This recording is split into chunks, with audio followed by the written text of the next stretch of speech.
Maharashtra PCC president നാനാ പട്ടോളയുടെ ഹെലികോപ്റ്ററിൽ പരിശോധന നടത്തി തെരഞ്ഞെടുപ്പ് ഉദ്യോഗസ്ഥർ. തെരഞ്ഞെടുപ്പ് പ്രചാരണത്തിനായുള്ള യാത്രയ്ക്കായി നാനാ പട്ടോള ഹെലികോപ്റ്ററിലേക്ക് കയറുന്നതിന് തൊട്ടുമുമ്പായിരുന്നു പരിശോധന. പരിശോധനയുടെ ദൃശ്യങ്ങളാണ് പ്രേക്ഷകർ കാണുന്നത്.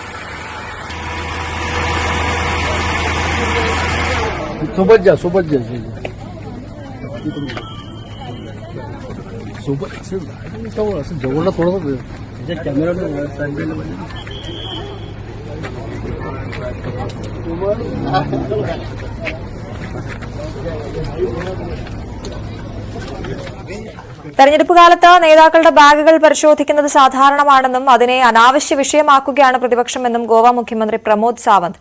ഉദ്ധവ് താക്കറെയുടെയും നാനാ പട്ടോളയുടെയും ബാഗുകളും ഹെലികോപ്റ്ററുകളും പരിശോധിച്ചതിനെ പ്രതിപക്ഷം എതിർത്തിരുന്നു. ഇതിനോടായിരുന്നു സാവന്തിന്റെ പ്രതികരണം. मुझे लगता है कि this is a routine process. मैं बड़ा नेता भी हुआ तो भी उनकी इलेक्शंस कमीशन है, उनको चेक करना है. मैंने तो मेरी बैग निकाल के दे दिया है, चेक करो बोल के. तो उनको जैसी उनकी मर्जी, मेरा बैग चेक करना है या किसी का बैग चेक करना है तो उन्होंने चेक करना चाहिए. I always cooperate with them.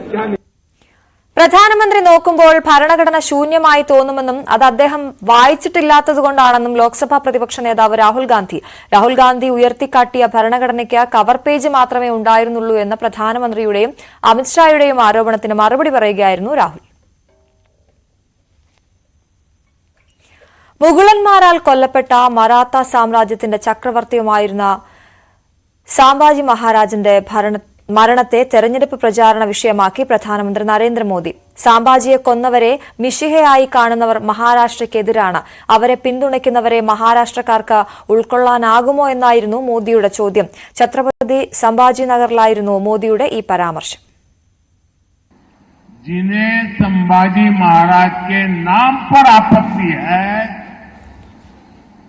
जिन्हें उनके हत्यारे में अपना मसीहा दिखता है, ये लोग महाराष्ट्र और मराठी स्वाभिमान के खिलाफ खड़े हैं कि नहीं खड़े हैं? മറ്റു വാർത്തകളുടെ വേളയ്ക്ക് ശേഷം